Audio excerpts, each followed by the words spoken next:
Hi, I'm Lisa Wieben of Somatic Rider and Energy Medicine. If you're not familiar with somatics, you can check out my other video, What is Somatics, for a deeper understanding of the 3 somatic reflexes and how they show up in the body. For this video, we'll be looking at how those reflexes affect us as riders. Over the years as a riding instructor, I've noticed that riders tend to reach a certain point and then they plateau or their progression gets slowed. And what I find is that the progression gets slowed due to tightness in the rider's body. So as we start to ask for bigger maneuvers, more effort, we need to be able to position our body in such a way to ask more from the horse. So whether it's moving the hip off the track, or we're moving the shoulders in off the track, or we're asking for that half pass or leg yield, our body needs to be able to move with those movements.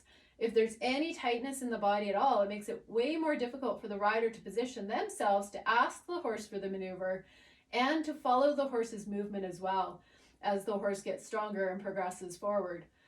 So let's take a look at the green light reflex. So the green light reflex is the arched back rider. So in this position, you notice my pelvis just rotated, seat bones are pointing back towards my horse's hind legs. I have a lot of tension in my lower back and possibly through my neck and shoulders as well as I pull my chin back. My chest gets lifted, and if I pull on the front of my pad here, you can notice how easy it is for me to get tipped forward. So it's not a very stable position. Also in this position, there's a lot of tightness through the glutes and hamstrings, and the outer thighs tend to roll the thighs open, which points my toes out as well. So the arched back rider are the ones that you'll see with their toes pointing out to the side more so than forward. And what this does is it removes connection with the inner thigh with your horse, and you also end up using more of the back of your calf muscle rather than the whole leg when you want to ask for the horse to move. So the opposite of this is the red light reflex, and that's where the front of the body gets shorter and contracted. We tend to roll more onto our pockets. And again, if I pull, you can notice I'm still not terribly stable in this position. In the red light reflex, everything rolls inward, and this is the same as what we call the startle reflex. So you'll recognize this reflex when your horse spooks at something, because we instantly try to protect ourselves from that spook. Everything gets tight in the front of the body. We're curling into center. We don't breathe as deeply because we're having that shallow breath up here when the horse spooks. So we want to be able to lengthen and lift enough that we can breathe down into our center. When we're contracted and curled forward, we're not going to get that breath down as low as we want to. So the horse isn't going to feel the changes with our breath as well as they will when we're sitting up. So we think of neutral pelvis. We want to be able to breathe into our center. We don't want to be overarched or contracted. Just find that nice neutral where the front and back stay long together. And whether you're a green light rider or a red light rider, if you sit at work all day, you're going to have shortened hip flexors and your psoas muscle as well, which attaches from your spine down through your pelvis to the upper legs. Those muscles are going to get shorter. So when you want to use them and lengthen your leg down, you're going to feel a lot of tightness through that hip flexor area. And the other part with sitting all day is quite often the hamstrings get short as well. So we're not able to lengthen our leg down. So I'll see a lot of riders who have their heel kind of pulling up rather than pushing down. So I like to tell my riders to imagine they're standing on the ground and keeping their foot fairly flat, where if there's a lot of tightness through the back of the leg, it's going to pull that heel up, and that's from that seated position. And so we can look at different somatic exercises that you can do in the chair at work, on your horse when you're in the saddle, or on a mat when you're at home. So let's take a look at the trauma reflex now. Okay, so here we are for the trauma reflex, and I've turned my saddle stand forward so you can see it easier from side to side. Now, the trauma reflex came into your body from an injury, or many injuries, perhaps. And one of the things that might happen is your your hip height gets changed. So your stirrup length gets changed. And some people will think they have one longer leg than the other, but sometimes it's just the muscle tension pulling that leg higher, or pulling that hip higher. And when this happens, your weight tends to shift over to the other side. You might lean a little bit to try to counterbalance that weight shift, but your saddle's constantly slipping over. And you feel that. You try to step into your stirrup and get your saddle to come over, but as you can see, it just keeps wanting to go over to that side.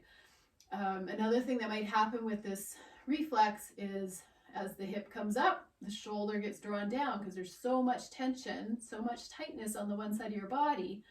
And you can see this perhaps if you had a broken leg and you had to keep weight off this leg for a while. The muscles get shorter as that leg had to compensate.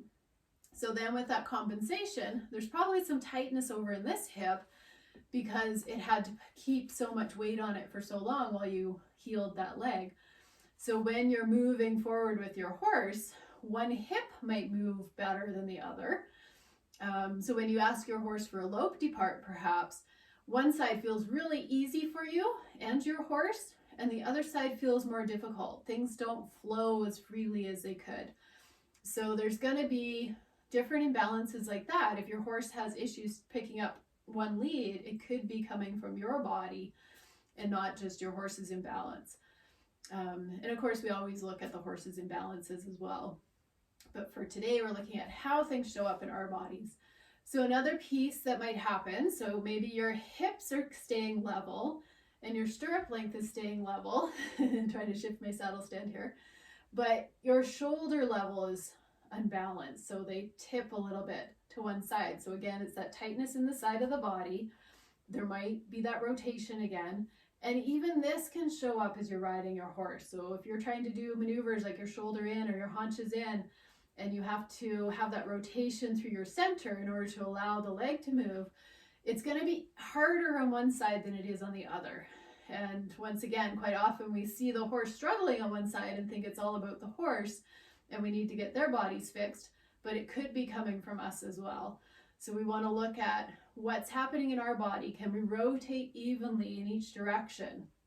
Can we move our leg freely from side to side? Is our hip following evenly as we walk with our horse? So we want to notice some of these things happening in our body so we can help our horse. Now, another thing that I've noticed over the years of doing somatics with riders is thinking about the ankles and the lower leg.